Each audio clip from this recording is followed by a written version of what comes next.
Nice. You have a pretty deep recovery protocol, right? I do. Oh, yeah. Our guest today is someone who I think is a great example for all athletes who are trying to take their athletic pursuits seriously. She's very disciplined and dedicated to the things that she does. She also does a lot of cool stuff outside of the gym, and we'll get into the mindset of someone that is that disciplined in this video. And I think everyone watching can definitely learn something from our guest. Enjoy this episode of Training with Rebecca Rouse.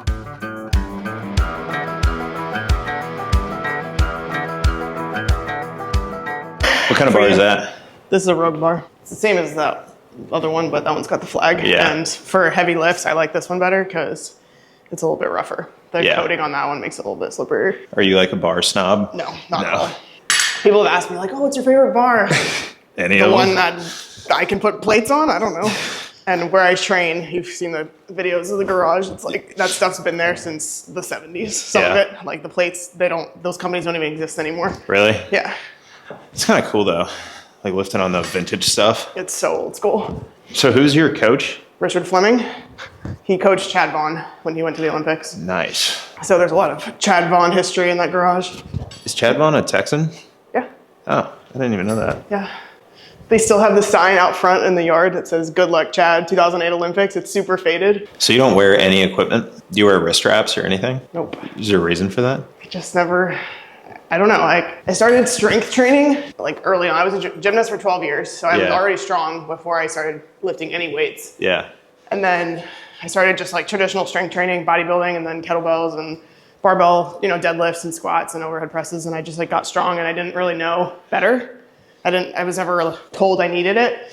So I just got strong without it. And then when I got to weightlifting, I was already like my strength was up here relative to my technique. Yeah. And so as I'm learning the lifts, my technique had like the longest way to go to catch up to my strength. And by the time I caught up, I was like so used to training without it that I was just like, I don't really need this. Have you ever tried it? Yeah, I haven't tried like maxing a clean or anything like that with, like I have a bell, someone gave it to me as a gift. I tried it with squats and I just felt like I was gonna pass out. Really? Yeah. It's too much pressure. I just got more dizzy. Like I already get dizzy from when I do heavy squats or cleans. Yeah. And it just made me more dizzy, and I didn't really feel it made a difference from like a bracing standpoint. So I just was like, I don't need it. And thankfully, I don't have any joint pain or anything. I have a feeling you not using any equipment is probably a reason you feel healthy. It used to be knee wraps used to bother my knees so much, and if I would go down to like thinner knee sleeves, the pain would get better. Interesting. Yeah. Huh. Yeah, I mean, I'll knock on something, but I have no joint pain to speak of, and I hope it stays that way for as long as possible. I feel like you being a gymnast before probably helps with that too. Yeah, I did have to work because my mobility's great, but sometimes to my detriment, hypermobility. Yeah. So I've had to work more on my stability. So essentially it's a max out. Sweet. Pretty much. I mean, I've hit those numbers. 110 I've hit that many times in training. 93. Yeah. 93 might be a training PR if I hit it. What's your lifetime PR in 95. both? 95, 116 or 17. Oh, wow. And you're a 64? Yeah. So it's like 96, 97% today? Yeah. So coach went from we're resting today to we're maxing out. Real quick. It's got to happen at some point. Yeah. But sometimes it's when you're not feeling it, that's when you do your best. So. It's true. When you have really low expectations. Sometimes those are the best days. Yep. How fast do you normally train, like rest in between sessions? Or not sessions, rest in between sets? When I'm building up, not that much. Yeah. A minute or two. And then as I get heavier, a couple minutes. Yeah, I'll normally rest like 2 minutes tops. Okay. Unless I'm clean and jerking. And it's like 4 minutes for in snatch, between not sets. That much.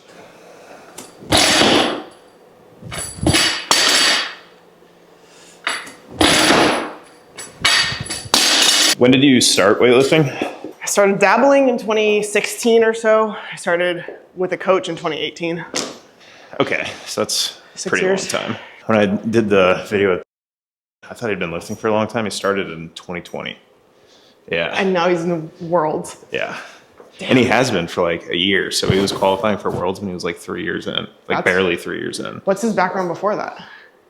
Football and CrossFit. Just like a pretty standard background. Yeah. He's a freak. And I think he's 2-time national champion. Yeah. 4 years in, winning nationals twice already. It's wild.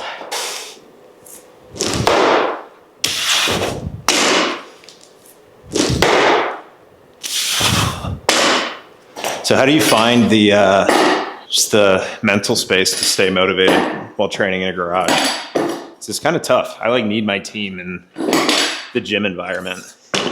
I think I just am used to it at this point because the guys that I train with are like between ages 61 and 75. So oh, wow. It's not like a typical training team anyway. Yeah. Like it's a bunch of old guys. They're awesome. I love them. They don't motivate me so much. It's not like being around people like you where if I have 30, 35-year-olds where like everyone's getting after it and lifting a ton of weight. These guys are, you know, masters 65 to 69. So a little different, but a little different. Pretty intrinsically motivated person, so.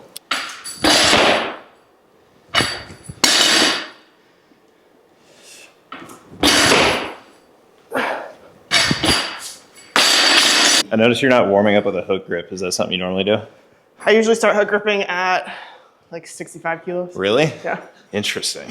Yeah, I have weird tendencies, I guess. Do you ever wear straps? Yeah, that's the one thing I do use. I'll use straps. Straps are awesome. But if I'm gonna do a day like today where I'm just doing singles all the way up, I won't use them. Yeah.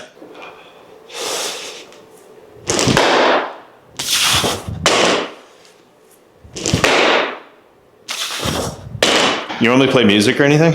Sometimes I do, sometimes I don't. Depends. You want music on? No, I'm all about the quiet training. I always liked it. Me too.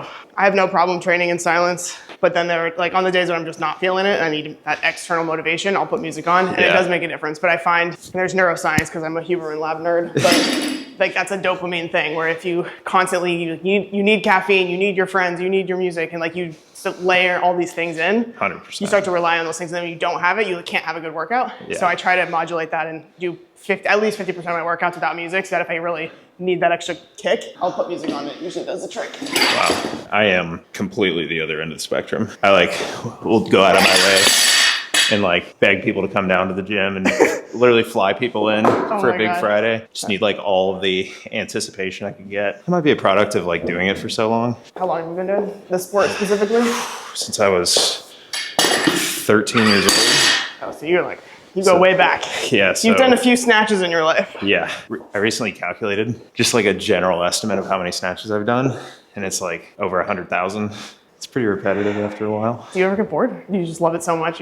Yeah. I saw your video about why you don't compete anymore. Yeah. It makes total sense. I don't think I'll ever not do weightlifting. Yeah. You love it that much. Do you do any like non-weightlifting movements? Any multiplanar, anything? Play golf. Rotation. Okay, that's rotational. Yeah.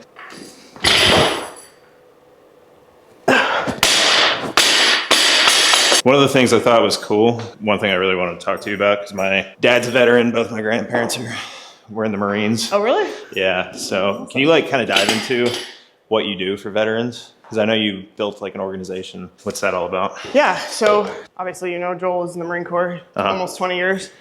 So military has been a big part of our life, his life, our life together, and his entire career. So definitely a big passion for us, and something that's just through being married to him and seeing all the stuff he's gone through and the experiences byproduct of going to combat a couple times. Yeah. Brain injury, physical injury, just seeing like truly like the sacrifices that are made by our service members sparked something in me. Like I wasn't able to serve. I have a medical condition that was disqualifying for the military. So I wanted to serve, but I couldn't. And then met him and decided, it was a couple of years ago. I've been coaching and doing strength conditioning my whole career, but about 2 years ago, after seeing him go through what he went through with his brain injury, it made me want to just really focus on helping veterans and first responders and giving back to that population instead of working with just general population. Love general population, but very different.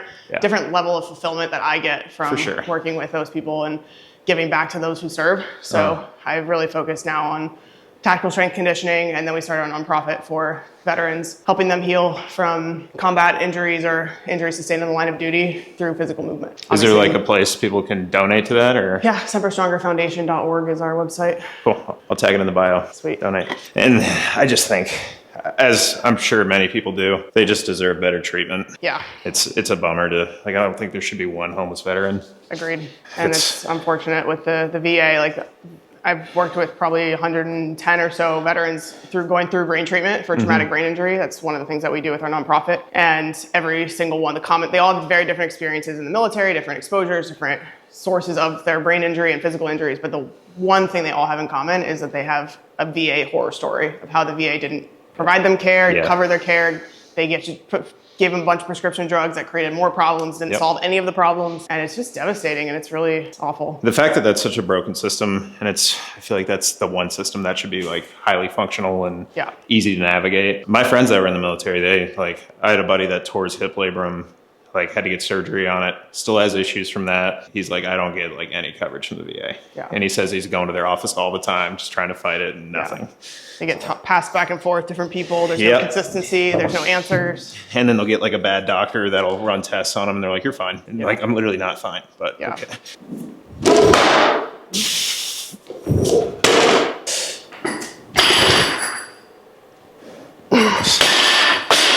How's it feeling? Feels good. You have a pretty deep recovery protocol, right?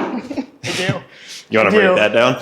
You have a few hours? If we got time. No, I'm just kidding. I guess we do have a few hours. If you're a weightlifter that does not have a program, there is no better option than the Dozer dog pack. I've been doing this sport for half of my life, and I've made a lot of mistakes along the way when it comes to exercise selection, what I'm doing in the gym. And the whole point of this program is so you guys don't have to make those same mistakes. It's simple, it's effective, everyone can do it, it's updated every single week. And the best part of it is you guys are directly supporting this YouTube series. My margins are very thin. I'm traveling all over the country and soon all over the world. And with every dog pack subscription, you guys are directly helping these videos happen. If you support the series and you like the content, please check out the Dozer dog pack. Back to the video. Sleep is number one for sure. Yeah. Sleep is a big part of it. That's what I've been focusing primarily on the last year, is just getting that more consistent, higher quality and higher quantity. So I sleep 8 to 9 hours a night very religiously. Sometimes hard when traveling, but when I'm home, that's a non-negotiable. Yeah.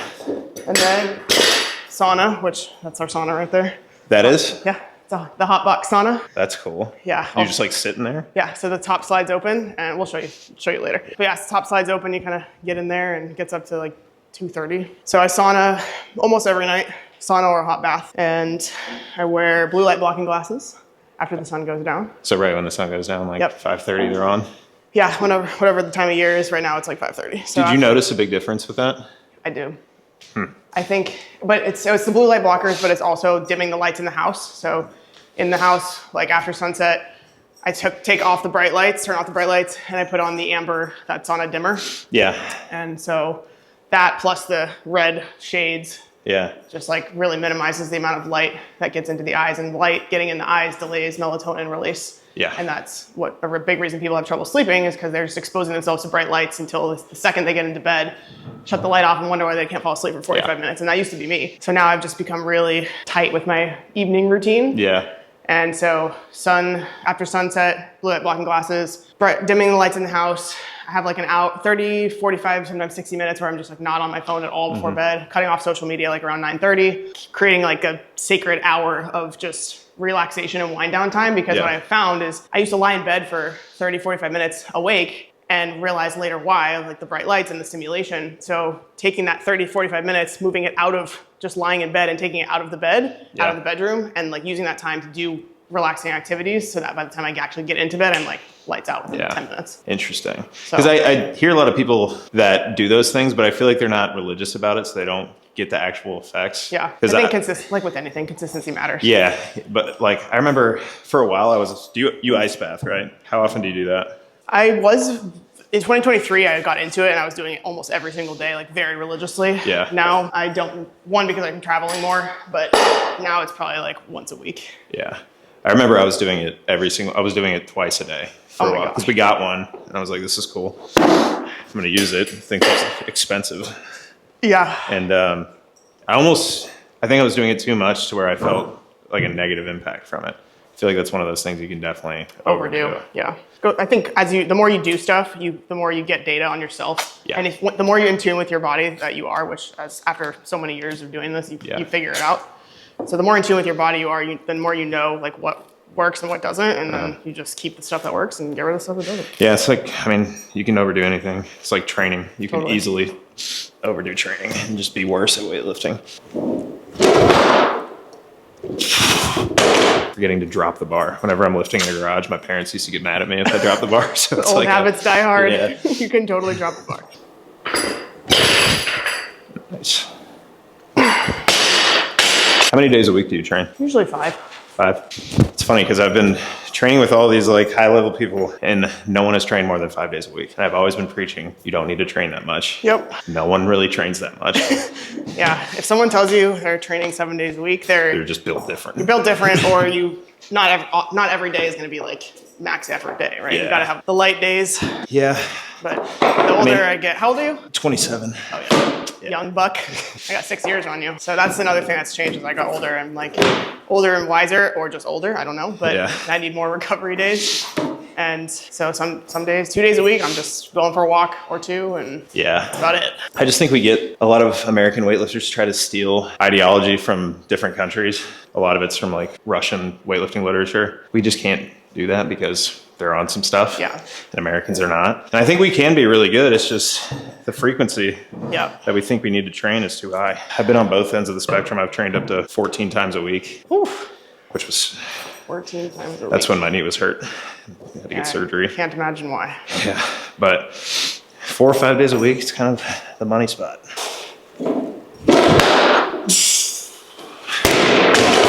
So fast. That's how I convince myself I'm feeling good. Just The speed. take those light percentages and move as fast as I can. Nice. What do you think the limiting factor in your weightlifting is? Ooh.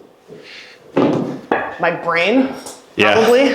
Getting out of my own head. I feel like that's probably not uncommon. That's probably the most common one. In what way though? Because some people, they'll say they need to get out of their head as in train stupid and take too many attempts and will come back in the gym and try a workout the day after. Or some people will just overanalyze, psych themselves out. The latter. Okay. I'm not the former at all. Like, I've also learned, actually fairly recently, gotten better at not letting a bad training session or bad performance bleed into other areas of my life, or Yeah. define how I look at myself as a whole person. Yeah. Or even just moving on, like going from weightlifting and going back into the house, or going back into my work call or something like that, and like just leaving it behind. Yeah. Because I used to be really guilty. Like that would ruin the whole day. I Yeah. missed a max attempt, and like the day is over. It's ruined. That's literally a skill people It have is. to develop. It takes a lot of practice. It does. Because when you just literally make your whole life about something Yeah. and then it doesn't go well, Yeah, it's hard to separate the two when you're investing so much time. for sure. I think too, just doing the things that I'm doing now professionally and realizing like weightlifting is literally the one thing that I do for me. Yeah. It's not for income. It's not for impact. It's not for anybody else. It's truly like my hobby. When people are like, what are your hobbies? What do you do for fun? I'm like, this. This is with what weights. I do for fun.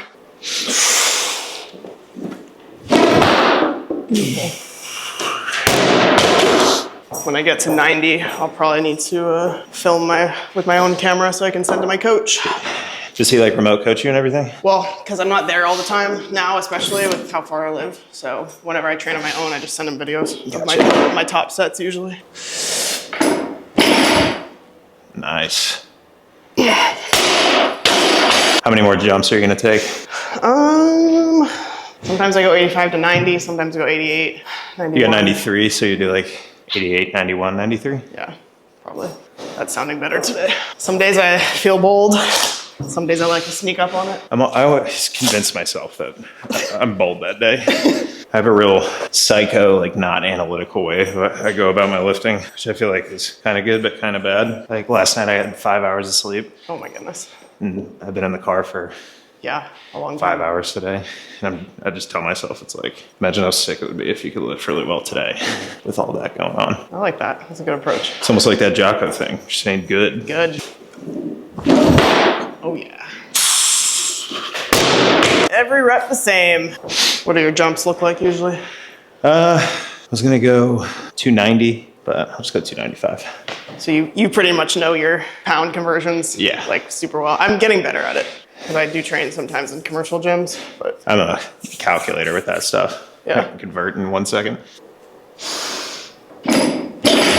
I have my theories about the rubber flooring You do? I think it doesn't. I don't think it helps me. It's definitely different. It hurts. I definitely snatch better on a platform. Yeah, I swear it's because there's like, when you extend, there's like give to rubber. So it just feels kind of less connected. Have you thought about putting wood down in here?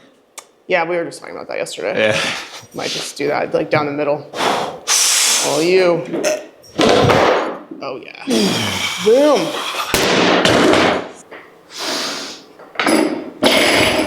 Nice. You got it.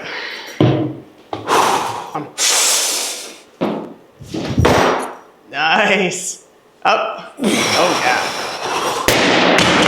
That was nice. Nice way to end. Thank you. No misses? That's good for me. I'm a misser. Are you? Oh, yeah. Whenever I get slammed in the bottom like that and it's hard to stand up, it's just the Lord telling me it's time to stop. Let's go now.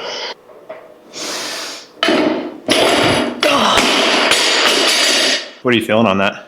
This feels heavy. Yeah. So crazy how 1 week to the next. It's another one of those skills is learning to accept those kinds of things. Yeah. I've had so many athletes that I've worked with, when that stuff starts going down, they'll just lose it. Yeah. Like, it's been 1 week. You can't get weaker in 1 week. I know. It's such a mental battle. It is. How many misses do you allow yourself out of weight before you're done?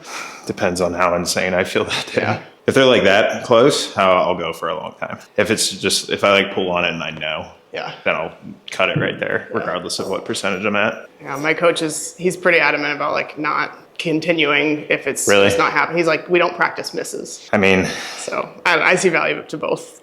there is value to not missing for sure. But at the same time, you want to be able to like battle misses. Yeah. Because if you're in a competition and you get your first miss in 3 months, you got to know you can come back from that rather than that happening for the first time and being like, this never happens. Yep. I'm doomed. I don't know what to do. Yeah. Yeah. And I do, if I'm going to miss a snatch, it's almost always forward. Yeah. Rarely miss behind. That probably doesn't What help. percentage do you think you missed behind? 1%. Really? Yeah. Wow. I'm like 50-50. Really? Yeah. I almost never miss behind. I remember I had a coach one time. I kept missing out front. He's like, don't even make this one. Just miss it behind. He's like, I don't want to see you make this. Just drop it behind you. I was like, okay. Did you make it? Or did No. you drop it behind you? I missed it in front. Big finish. Let's go. Here we go. Oh my God. Good comeback.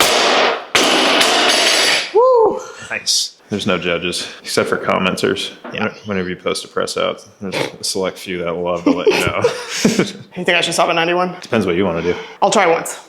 Nothing to lose. What's your clean and jerk goal today? I might just do cleans. Okay. Jerks Or that. sound not super fun. I had to do clean and jerk doubles this morning. You did snatches and clean and jerk doubles? Yeah. I haven't done a clean and jerk double in like 5 years. My coach used to make me do, this was like 2022, maybe 23 too. We would do 6 plus 1, 4 plus 1, 3 plus 1, 2 plus 1, 1 plus 1 at increasing percentages. I think it was like 80, 85, 90, 95. You would do 6 plus 1. And then after, so six, we didn't do it very often, but like maybe like once a quarter we would do this. 6 plus 1, 4 plus 1, 3 plus 1, 2 plus 1, 1 plus 1, rest for like 5 minutes, and then do 10 singles? 10? 10 clean and jerk singles at 85%. It's a freaking beast of a workout. It sounds like a challenge, like an internet challenge. Let's see if you can make it through this. It's mentally, I mean, physically obviously hard too, but mentally, man, when you get... That's like, I've just made the choice to pretend that kind of training doesn't exist. So I feel a little less lazy. Let's go.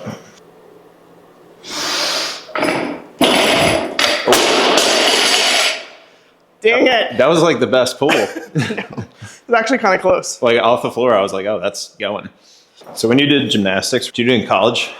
I stopped actually going into high school. You did? Yeah, so I did it from age 3 to like 15. It's from 3. I swear gymnastics is like the best precursor to weightlifting possible. I agree. I'm obviously biased, but I agree. I mean, it just teaches you how to hold stuff over your head properly and brace and all that stuff. Body awareness too. Yes. Unsung hero.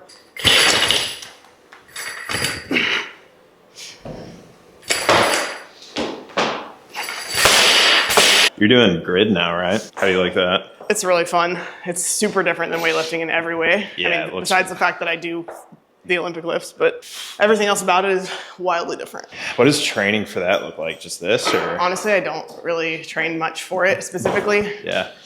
because the weights that I have to do are so sub-maximal compared to what I'm used to. So if I'm doing clean snatches, presses, any squats, it's like, I don't need to train for that. The thing I did have to train for was higher reps. Yeah. Because even a set of 10, when you're used to doing sets of 3 at maybe 5 at most, 10 hits different. It's exhausting. So my cardiovascular conditioning did get better throughout the season, I will say.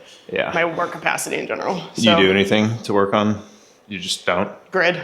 I mean, that helped me get it better. So, but aside from that, like, I don't really do. Do you know what your VO2 max is? I have no idea. I want to know. Yeah. I would like to know. Mine was low when I got it? it checked. Yeah, it was like high 40s. I was like, what is it supposed to be for your age, for a man? I think like 50 to 60 or something like that. But I haven't, it's probably because I'm heavier, 230 pounds. Do you do a lot of cardio? Never. Yeah. And I like ran for a little bit because it was low 40s. And I was like, that's really not good. I'm gonna run for a little bit. And then I got I remember seeing that online. I honestly like running a lot. Do you? Yeah. I wish I did. I hate it so much. It's so bad for this. I know. Like it's so bad. Which is how I continue to justify why I don't do it. It's like dropping a bomb on your weightlifting. Like some people can pull it off. I think they're just genetic freaks, but you get, I mean, just the way like 70% feels. If you're a month into running and you do that same 70%, it feels like terrible. Yeah. Like you just have nothing. You cramp a lot. It's not good.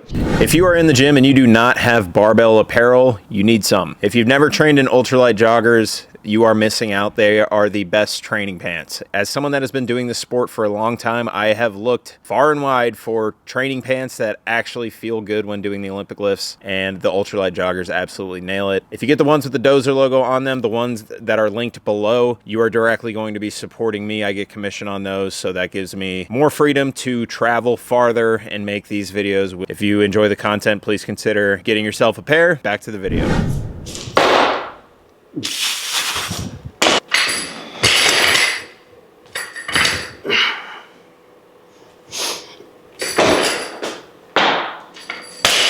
Do you take, like, percentage-wise bigger jumps for the clean and jerk?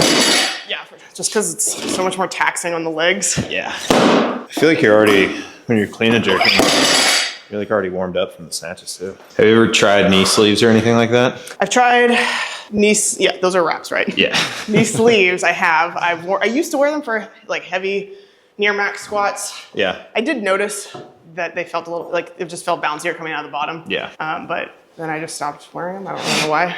And now I don't.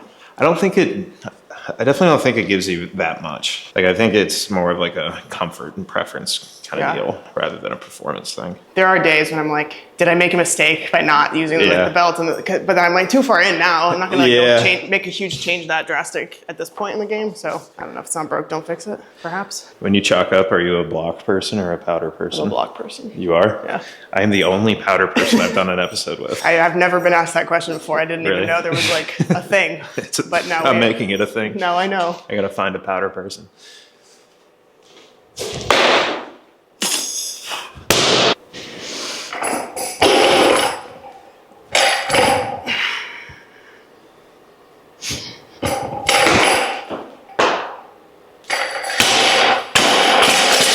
I saw your post on public speaking. What was the motivation to get better at public speaking? Because it terrified me. Really? Yeah. That was it? That, and because of some like professional opportunities that have come up or that came up kind of around that same time. And yeah, I knew that if I didn't have that skill, that I would miss out on opportunities for professional growth. Yeah. So it's kind of like a personal and professional growth mission of mine to, one, overcome the fear, which I don't know that I've overcome it per se, but I do it despite it. And two, it's just led to opportunities to make more impact, reach more people. Yeah.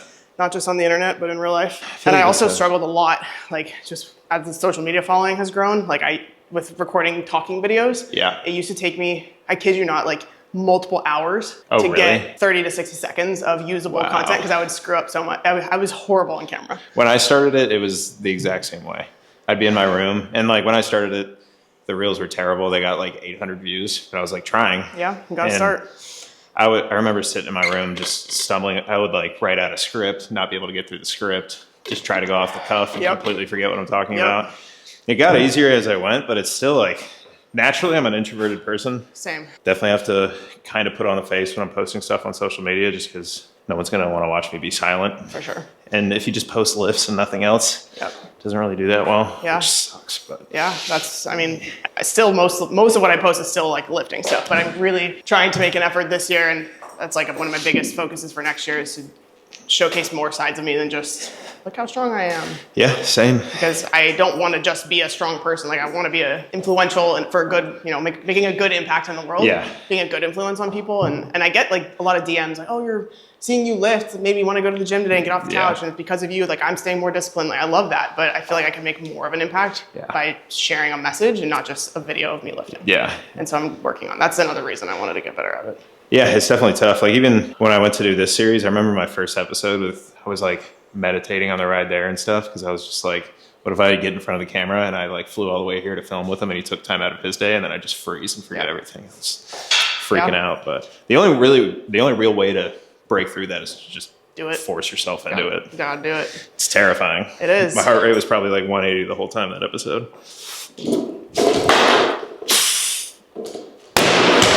Yeah, I used to be the same way. Like I'd literally write a script and memorize it. Yeah. And then film it in pieces as much as I could memorize at a time and go back to my script and then film the next piece. Yeah. I would like, do the same thing and you would like God. hear the tone changes when I finally cropped it together. But it's cool to look back and be like, look how far we've come. Yeah.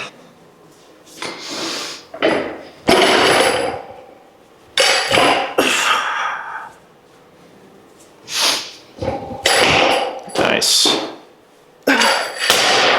Is your cleaner or your jerk the stronger one? About the same? Any given day. Yeah, same. Usually my clean, which is weird. It used to be the opposite. It used to be like, if I hit the clean, guarantee I hit the jerk. Yeah. Because I've always been a stronger overhead than lower body, like relatively speaking. Uh-huh. You think that's just from gymnastics? Yeah, I think so. And kettlebell training. I've got real strong overhead with kettlebells. Yeah. Back in the day when that's all I did. But, I mean, that, like, holding a kettlebell overhead literally makes you stabilize overhead correctly. Yep. So, that's why I still do it in my warm-ups. Yeah. I think the greatest warm-ups are like Turkish get-ups and windmills and all that stuff. I never, my first fitness love. I didn't even know what like the sport of that was, and then I saw a guy he did single-arm clean and jerks with it for an hour straight without putting it down. Yeah, kettlebell sport is oh my whole God. thing. It's funny because that's actually one of the reasons I got into Olympic weightlifting. Is because I was doing kettlebell training religiously for several years, and I really loved it. But I loved the strength aspect of it. Mm-hmm. And I was like, I wanted to compete in something again, but I wanted to compete in something strength-based. And there was nothing kettlebell that's like strength competition. The only kettlebell competition that exists that I know of is what you're talking about, kettlebell like sport, the long cycle stuff. I was really not interested in that. So I was like, how can I compete in something that's strength-based? But it wasn't going to be kettlebells, so I was either going to go powerlifting or Olympic lifting. And I wonder why they don't do that. I don't know. It seems like a good idea. Yeah. It doesn't seems safer than weightlifting. Yeah, right. That's what made me get into Olympic lifting. So you got in through kettlebell. You might be one of the only people to take that path. Yeah, I think so. A lot of people got through CrossFit. That's how I got into it. Through CrossFit? Yeah, I did CrossFit for like a month, and then we did snatches one day. I really liked it. That was it. So you were like, what, 12? 13? 13, yeah. And then I went and looked at, I wanted to get better at it. So I like had a PVC pipe and YouTubed it and found Cal Strength videos, and then it was just over. The rest is history, as they say. Built a platform in my garage. Love it. Maxed out 5 times a week for 4 years straight. Beginner gains. I know. I mean, you can do that when you're that age. For real. You don't need recovery. What is that? No. You're recovered by the time you get back home. Yep. Always happens.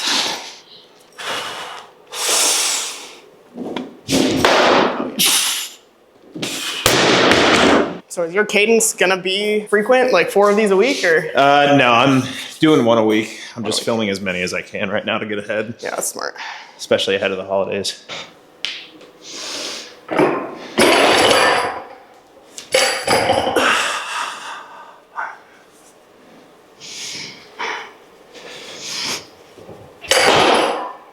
Nice. My biggest struggle is my back leg on my jerk. Gets long. Yeah. Up to like 90, 95% I'm good, but when I go near max, it's like Yeah, it just wants to Why? stab out there.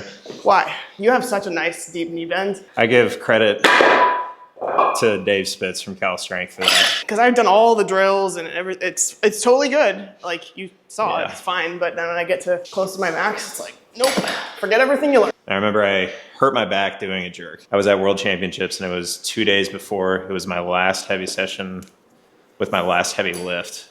I bulged my L5S1. Oh no. And then after that, I was like, I need to figure out the jerk, otherwise it's gonna happen again. And then while my back was hurt, I just did tons of core work and like focused on positions and stuff like that. And eventually I built back up so slow, and I just wouldn't, if I was having bad movement, I would stop. And just kind of limiting myself like that for like 6 months helps. I mean, it'll come, like when I'm really tired, back leg will get long, bad stuff comes out. Yeah. But it's definitely more manageable now that I took that time to just really work on it. When injuries happen, you can really take advantage of that time. When else are you going to get like 4 to 6 months of downtime? Yeah, Never. so true. Let's go. Oh, yeah. So good. So consistent. Want to be like you when I grow up.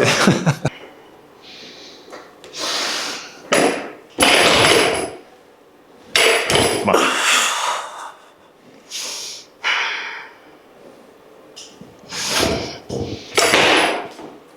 Nice. There's that back leg. Getting away with it though. Has to hit just right though. You can't mess around too much. That's what's nice about having like really good overhead stability though. If things go south with the lower body when you're overhead, you can still probably fight through it. I mean, that could very well be why my mechanics with my legs are so good, because I have a atrociously weak upper body. We all have our strengths. Yeah. How often do people ask you how much you bench when you say I'm a weightlifter and they're like, what's your Every bench? single time. 10 out of 10 times. Do you have a number that you tell them when they ask you that? No. I don't either. I try to like educate people. Maybe I should just stop doing that. But I just want to, I'll normally tell people the most I've ever done, which is 300 pounds. Just tell them that. yeah. Because if I go like, oh, I don't really bench, then it's just like a confusing conversation. I have that confusing conversation a lot. And I get all the time too. I get bodybuilding when I say I'm a weightlifter. And probably because of my physique, like I kind of look like a bodybuilder. And so people are like, oh, you... And every time it's like, oh, I have a friend that does that. They do like the spray tan and the pose. Yeah. I'm like, no, we're not the same.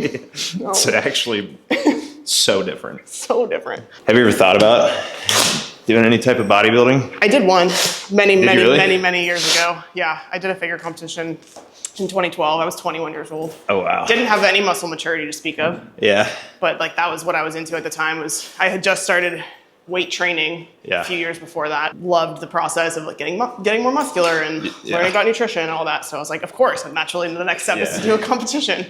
So I did that, and that's something I'll never do again. Yeah, I mean, I feel like nowadays to be in that industry and go far, like you have to sacrifice your health like a lot. Yeah, and shortly after that, I became a personal trainer and coach, and I was like, I'm preaching health, and then having just come off of that experience and realizing that everything that I'm trying to talk about and encourage people to do is like the opposite. Yeah, you're just like starving yourself, and like I had the worst relationship with food, the worst self-perception, just nitpicking every flaw, everything I hated about my body, and I was like, this isn't healthy. What am I doing? Not at all. So then I just shifted to focusing on strength and performance, and that was a way better fit. I just feel like people that get stuck in that loop of bodybuilding it can get so unhealthy, like so fast. Yeah. Because if they have like a good competition, they get that ego, and then like, let's go again, but I'm gonna do better, and then they really restrict themselves. Yeah, and it's so subjective. Like I love this because it's you either lift it or you don't. can't. Yeah. But when it's up to a panel of judges who are telling you you did the best posing, you had the best suit, you had the best jewelry, and it's so the fact that like it's so makeup superficial. and the suits is even a part of that is crazy. Yeah. Get some.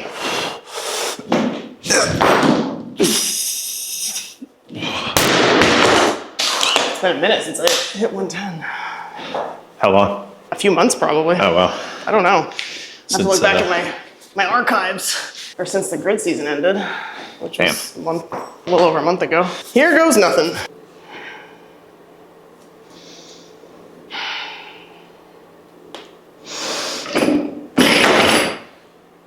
Nice, come on.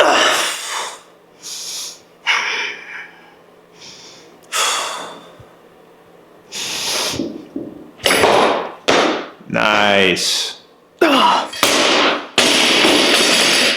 Oh, we'll take it. Yeah, back leg was real good on that one. Was it? Yeah. Yes. Decent. Yeah, clean and jerks look great. I tend to be a better snatcher on the platform and a better clean and jerker in training consistently all the time. Really? Yes. Every PR, like in the last probably year, maybe more, I hit my snatch PR in competition and my clean and jerk PR in training. Wow, I'm the opposite when I competed. Super interesting. Yeah, I'm such a head case with snatches though. Clean and jerks in competition, there was a phase where I was opening at my PRs or a little over PRs. I think it's because I trained so dumb, and then I would actually taper and my body's like, oh, we're okay. Like we can actually lift a lot. Yeah. I think for me, it's the adrenaline, like the adrenaline dump between snatch and clean and jerk. It's a lot. It's a fight to get to clean and jerks. And the lull in the back room. Yeah. Especially at like a national meet. Yeah. When everyone's just like, you see the mix of emotions everywhere, and it's almost like the competition's over, but you have to wake up and do it again. Yep. It's a weird thing. Did it? Did it. Thank you for coming on. That was fun. She has more followers than me, but if you guys don't follow her, her Instagram's down there. Do you have a YouTube? I have one. I just haven't posted on it in a while. It's a work in progress. Okay. We're getting there. Well, I'll put it follow down me there too. Yeah. But that's it. Comment who you guys want to see on here next. See y'all in the next one.